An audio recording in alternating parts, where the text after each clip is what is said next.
The Rosh David has a very interesting halacha-based analysis, which is his way, the Chida's way, on the opening pesukim of Bechukotai. He brings the following snippets of the first 12 or so pesukim. Im Bechukotai telechu, if you will walk in my chukim, and I will grant you peace in the land, and I will walk among you, and I will be your God. I am Hashem your God, who took you out of the land of Egypt, etc. But if you will not listen to me, etc., to not perform all these commandments, and to break my brit.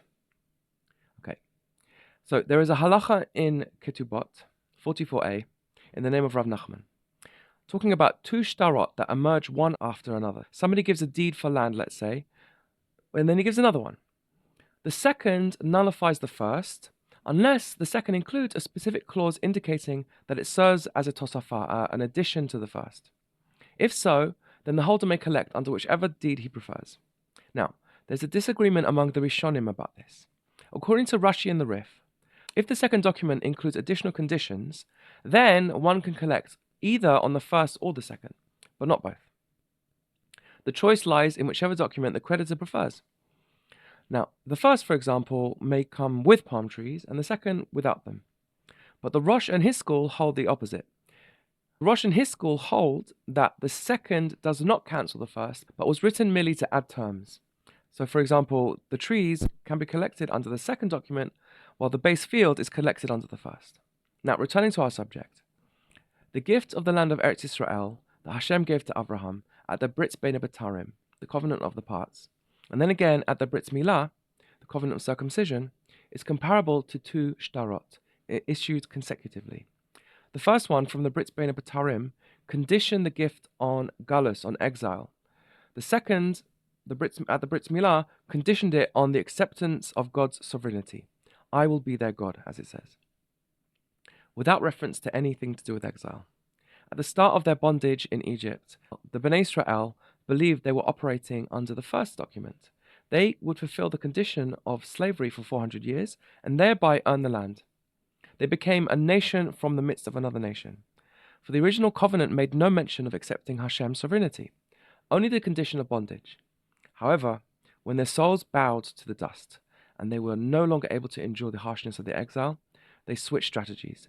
They chose instead to collect under the second document, the one from the Brit Milah, where the only condition was accepting Hashem as their king. According to the opinion of Rashi and the Rif, where one may collect based on only one of the documents, Israel chose not to collect under the first one, which imposed the condition of exile, but under the second, the acceptance of Hashem's kingship. And Hashem accepted their plea, delivering them from Egypt and giving them the land. But when, due to our many sins, they abandoned Hashem and rejected the Holy One of Israel, Hashem, as it were, reverted back to the Rosh's position, where both deeds remain in force. The people must now endure the galus, the exile, and also accept Hashem's kingship. The Rosh David then uses this principle to answer a lot of halachic questions, but I want to focus instead on what he says a bit later, about what it means that we will accept Hashem as our God, and which means Hashem will walk among us, as the pasuk says. And this, by the way, is the primary purpose, not just of taking us out of Egypt, but the creation of the whole world. So what does it mean? Chaim explains that it means that Hashem will dwell in our soul. Now, on the pasuk, V'natati mishkani b'tochachem v'lo tig'al nafshi etchem, he clarifies that what Hashem is saying is that you may think I would find it repulsive to have such devekut and intimacy with a creature of basar v'dam, flesh and blood, but this is not so. V'talachti b'tochachem, we are kindred spirits. I will walk among you like a kindred spirit, for you are made from my very own light. And even though you are detached right now, you are not estranged from your sacred origin. So what does it all mean? It's obviously all a very deep subject, but I can tell you something very down to earth and practical, based on the Chidah. The practical meaning of this is that when Hashem dwells in our soul sees the Shekhinah among us, and as a result we feel ashamed to sin. We must understand children. Everything Hashem makes is perfect, and children are born perfect. Their soul is pure and innocent. The Shekhinah dwells among children. As a result, very young children are godly. They are infinitely trusting. They do not complain. They wish to please their parents and would be ashamed to upset them. And they feel very deep emotions, including a complete attachment to their parents, a complete love that is shalem and is rabbah, is great and complete. They can't even see a difference between them and their parents. That's called theory of mind. So how long does this last? About 5 minutes. Often the very first thing that makes the Shekhinah flee to the seventh heaven, as it were, is something that brings about distrust in them. Something that shatters their illusion that they're still in Gan Eden. Maybe they saw adults fight, or some other thing they shouldn't have seen or shouldn't have happened. Maybe they were bullied or they were mistreated.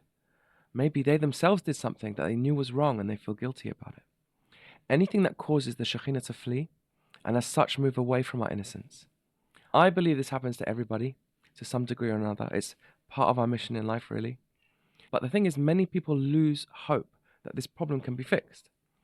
But in this week's parasha, Hashem tells us that it's in our hands to bring him back. He will dwell among us as long as we accept him as our God. We welcome him into our life, and he will come.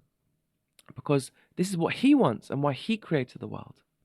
The way we do that is through Torah mitzvot. This is the meaning of the pasuk, Bechukotai telechu. That is, if you labor in Torah, making it our life, our profession, ve'et mitzvotai tishmaru, this is referring to the condition of the Brit Milah, and other practical mitzvot that we keep in the acceptance of Hashem's sovereignty, the terms of the second contract, the second shtar. Then, venatati gashmechem be'itam, venatati shalom ba'aretz. There will be no subjugation by the foreign powers and no suffering or oppression. Rather, abundant goodness will prevail in this life and the eternal life to come, as it says in the Orachaim. V'hitz halachti betochachem. This refers to the indwelling of the Shekhinah. And through that, the soul, which is a portion of God above, will be ashamed to sin, and we will be innocent, and we will gain our chen and our chashivut back. And this is a teaching from Likutei Maharan, which is that Hashem will answer our every prayer and be our best friend. For example, the story of Rav Yehuda in the Gemara Ta'anit. There was a time of great abundance in Eretz Yisrael, and so much so that children were playing with the dates in the marketplace because they didn't need to eat all the dates. They had enough left to play. When Rav Yehuda saw that, he judged. He said that's not right to play with food. So Hashem listened to him and caused a drought without Rav Yehuda even realizing. So they wanted to get Rav Yehuda to pray for rain, but they couldn't ask him directly. What they wanted to do was make him realize and from his own heart pray for rain. So they guided him back to the marketplace, the same marketplace, and he saw now there was a big long queue just for one date. Or maybe it was olives, I can't remember. Anyway, when he saw that, he goes, okay, I need to pray for rain. He called his attendant, and as is the custom, the attendant was to remove his shoes. So he told him, remove my shoes, I'm going to pray for rain. So the attendant removed one shoe, and immediately it began to pour like a destructive rain. It was too much. And as the attendant was about to remove the second shoe, Eliyahu Navi immediately appeared and said, do not remove Rav Yehuda's second shoe. If you inconvenience him even slightly more than he has already been inconvenienced, Hashem will destroy the whole world. When we fulfill the Brit, Hashem will be our best friend and answer our every prayer with delight. And we will bring Mashiach and Yom Shekulo Shabbat, Shabbat Shalom.